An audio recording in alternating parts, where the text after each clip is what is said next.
வணக்கம் ஃப்ரெண்ட்ஸ், இன்றைக்கி நம்ம ஜியான் ஃபுடியில் மீன் குழம்பு, வாவல் மீன் குழம்பு எப்படி செய்யலான்னு பார்ப்போம். நான் 1 கிலோ வாவல் மீனில் தலையும் வாலும் மட்டும் போடுவேன். அது எப்படி செய்யலான்னு பார்ப்போம். அதுக்கு நம்ம தேவையான அளவுக்கு நம்ம ஆயில் ஊற்றிக்கலாம். இன்னும் வாவல் மீனில் ஆயில் தன்மை இருக்குங்கிறனால நம்ம ஜாஸ்தி ஊற்ற வேணாம்.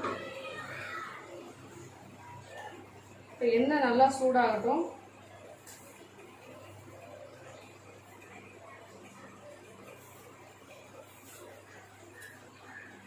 இப்போ எண்ணெய் நல்லா சூடாகும் போது நம்ம எண்ணெய் ஊற்றாமல் வெறும் வெந்தயத்தை 1 டேபிள் ஸ்பூன் போட்டு வறுத்து பாதி அரைச்சும் பாதி அரைக்காமையும் இதாக அரைச்சி வச்சுக்கணும்.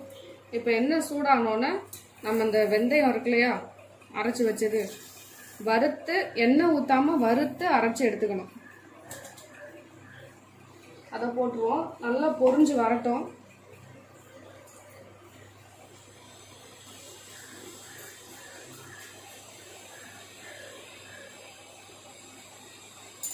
நல்லா பொரிஞ்சு வரும்போது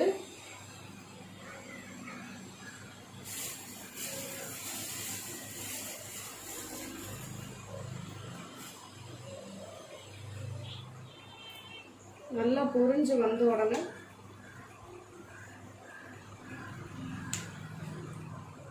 நாலே 4 சின்ன பச்சை மிளகாவை நம்ம இதில் சேர்த்துக்குவோம்.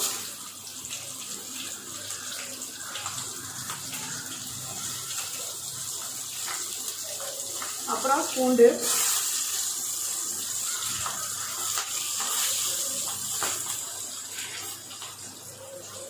அப்புறமா 1 கொத்து கருவேப்பிலை,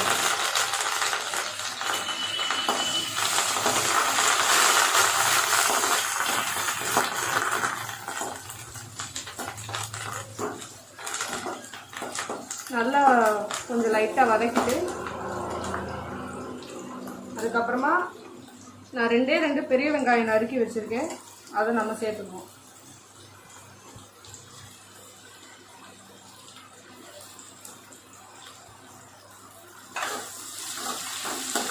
இந்த வெங்காயம் நல்லா பொன்னிறமாக வர்ற அளவுக்கு நம்ம நல்லா வதக்கிக்கணும்.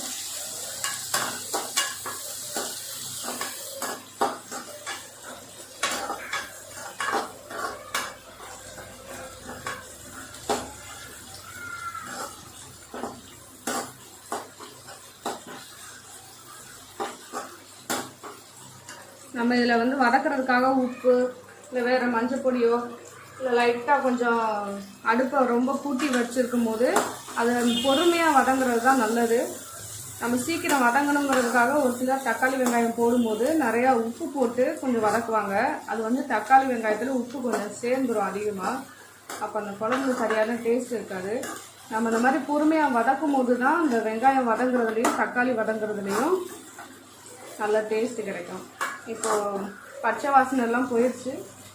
இப்போ நம்ம வந்து தக்காளி சேர்த்துக்கலாம். 2 தக்காளி நல்லா நறுக்கி வச்சுருக்கேன் கொஞ்சம். அது சேர்த்துக்கணும். சேர்த்து நம்ம நார்மல் ஃப்ளேம்லேயே நம்ம நல்லா மிக்ஸ் பண்ணி வதக்கிக்கலாம்.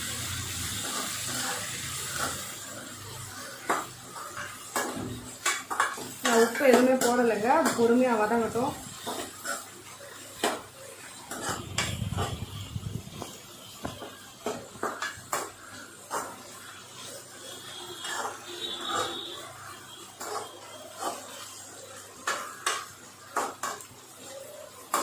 லோ ஃப்ளேம்லேயும் வைக்கல, மீடியமான நார்மல் ஃப்ளேமில் தான் வச்சுருக்கேன். ஹை ஃப்ளேமில்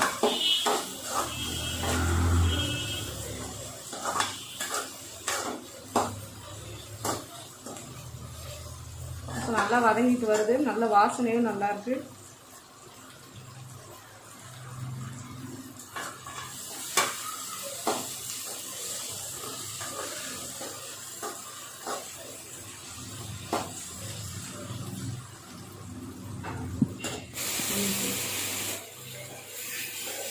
ஃப்ரெண்ட்ஸ், இப்போ நல்லா வதங்கிடுச்சு. தக்காளி, வெங்காயம், பூண்டு, பச்சை மிளகாய், கருவேப்பிலை, வெந்தயம் எல்லாமே நல்லா மிக்ஸ் ஆயிடுச்சு. இப்போ நம்ம இதில் வந்து ஒன்றா எல்லாம் மல்லி, மிளகா, சோம்பு, சீரகம், மஞ்சள், கடலைப்பருப்பு எல்லாம் போட்டு ஒன்றா சேர்த்து அரைச்சி வச்சுருக்கிற மசாலாவை நம்ம இதில் தேவையான அளவுக்கு சேர்த்துக்கலாம். நாங்கள் நல்லா காரமாக சாப்பிட விரும்புவோம். ஏன்னா மீனும் கறி நான்வெஜ் இந்த மாதிரிலாம் வந்து காரமாக எடுத்துக்கிட்டாலும் நல்லாயிருக்கும், கவுச்சி இல்லாமல். இல்லாட்டி அந்த கவுச்சி ஒரு மாதிரி இருக்கும். பொதுவாக நான்வெஜ் காரமாக இருந்தால் தான் எல்லாருக்கும் பிடிக்கும். நல்லா இந்த மாதிரி ட்ரையாக வரட்டும்.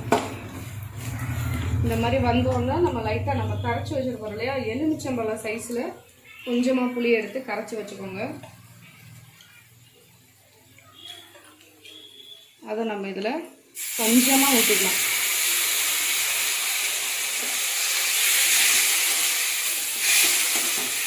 எடுத்தோடனே எல்லாத்தையும் ஊற்றிடக்கூடாது, கொஞ்சமாக ஊற்றணும்.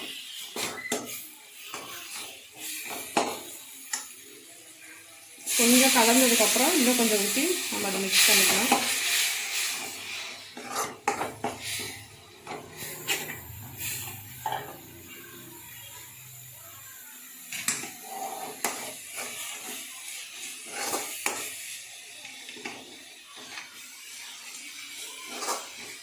இப்போ நான் இன்னும் கொஞ்சம் மசாலா சேர்த்துக்கிறேன்.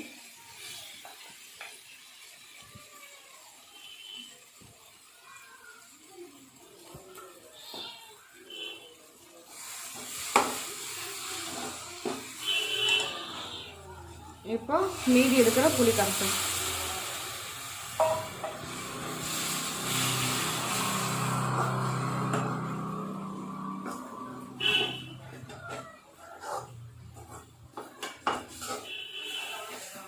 இப்போ பாருங்கள், நல்ல பேஸ்ட்டு மாதிரி வந்துடுச்சு. நான் இதில் வந்து ஒரு 6லேருந்து 7 ஸ்பூன் அளவுக்கு நான் மசாலா சேர்த்துருக்கேன். உங்களுக்கு எந்த அளவுக்கு காரம் தேவையோ அந்த அளவுக்கு நீங்கள் வந்து அதில் ஆட் பண்ணிக்கலாம். நான் இந்த ஸ்பூனில் 6லேருந்து 7 ஸ்பூன் அளவுக்கு மசாலா சேர்த்துருக்கேன். இப்போ நல்லா திக்கு பேஸ்ட்டாக கிடச்சிருச்சு.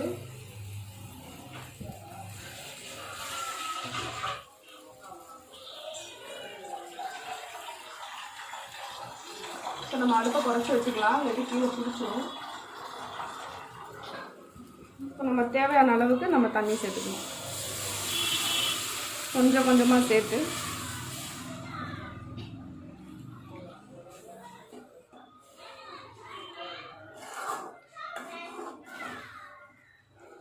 கொஞ்சம் கொஞ்சமாக தண்ணி விட்டு நம்ம இந்த பேஸ்ட்டை கரைக்கிறோம். இப்போ அடுப்பு வந்து லோ ஃப்ளேம்லேயே இருக்குது.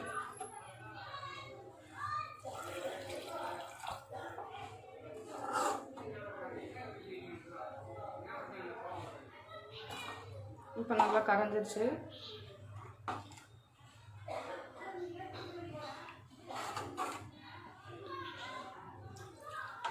மீதி தண்ணி ஊற்றிக்கலாம்.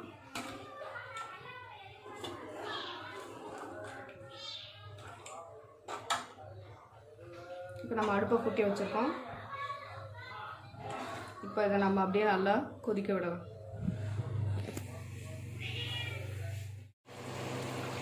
இப்போ குழம்பு நல்லா கொதிச்சிருச்சு ஃப்ரெண்ட்ஸ்.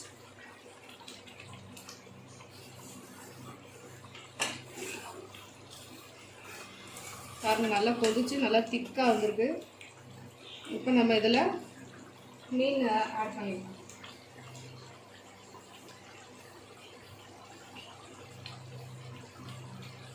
நான் வந்து தலையும் வாலும் மட்டும்தான் இப்போ குழம்புல போட போகிறேன். நல்லா கழுவி வாஷ் பண்ணி வச்சுருக்கேன். இப்போ நான் வந்து மீனை சிம்மில் அடுப்பை வச்சுட்டு மீனை ஒவ்வொன்றா நம்ம போட்டுக்கலாம்.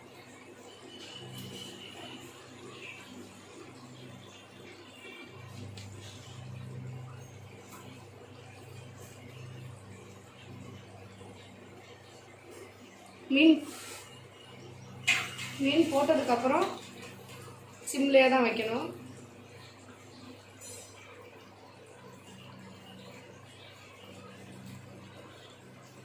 சிம்லேயே வச்சு அதை பொறுமையாக நம்ம அப்படியே லைட்டாக கிளறி விட்டுக்கலாம்.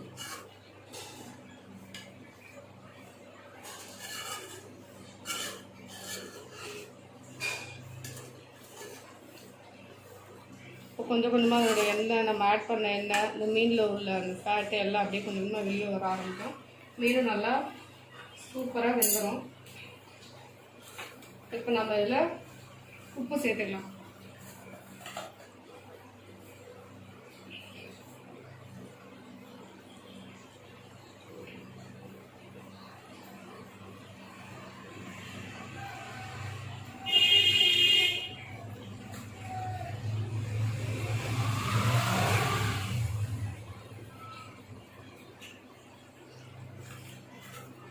தேவையான அளவுக்கு அதில் உப்பு நம்ம சேர்த்துக்க போகிறோம்.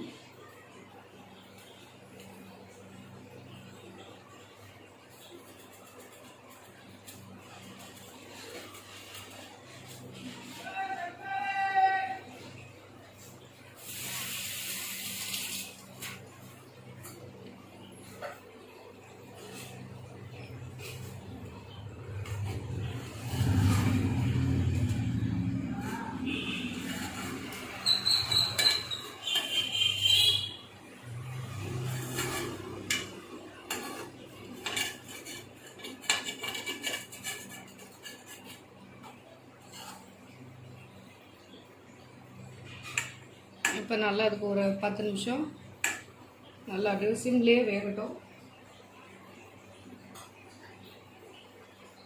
நம்ம மூடியெல்லாம் போட வேணாம், ஏன்னா மீன் குழம்புங்கிறது டக்கு டக்குன்னு வச்சிடலாம். அதனால் நம்ம பக்கத்துலேயே இருந்தே பார்த்துக்கலாம். ஏன்னா திக்காக வைக்கிறவங்க போது சீக்கிரத்துலேயே கொதிச்சிடும்.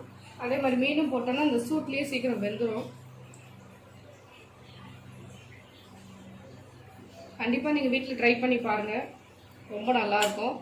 ரொம்ப ஸ்பைசியாக ரொம்ப டேஸ்டியாக இருக்கும்.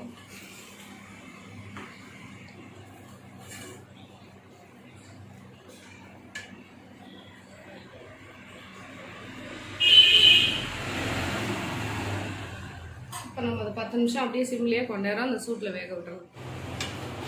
ஃப்ரெண்ட்ஸ், இப்போ 10 நிமிஷம் ஆயிடுச்சு. குழம்பு நல்லா கெட்டியாகவும் அந்த எண்ணெய்லாம் மேலே நல்லா தெரிஞ்சு வந்துருச்சு. மீனும் நல்லாவே வெந்துருச்சு. கண்டிப்பாக நீங்கள் வீட்டில் ட்ரை பண்ணி பாருங்கள், ரொம்ப டேஸ்டியாக இருக்கும். எல்லாருக்கும் ரொம்பவும் பிடிக்கும்.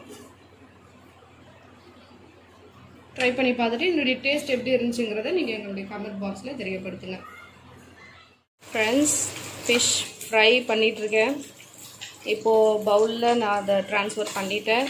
கார்னிஷிங்காக கொரியாண்டர் லீவ்ஸ் போட்டிருக்கேன். இந்த லாக்டவுன் டைமில் கண்டிப்பாக நீங்கள் இதை என்ஜாய் பண்ணுவீங்கன்னு நம்புகிறேன். உங்களுடைய கமெண்ட்ஸை எனக்கு தெரியப்படுத்துங்க. இது ஃபேமிலியோடு என்ஜாய் பண்ணுங்கள். Thank you friends, and please don't forget to subscribe my channel. Thank you.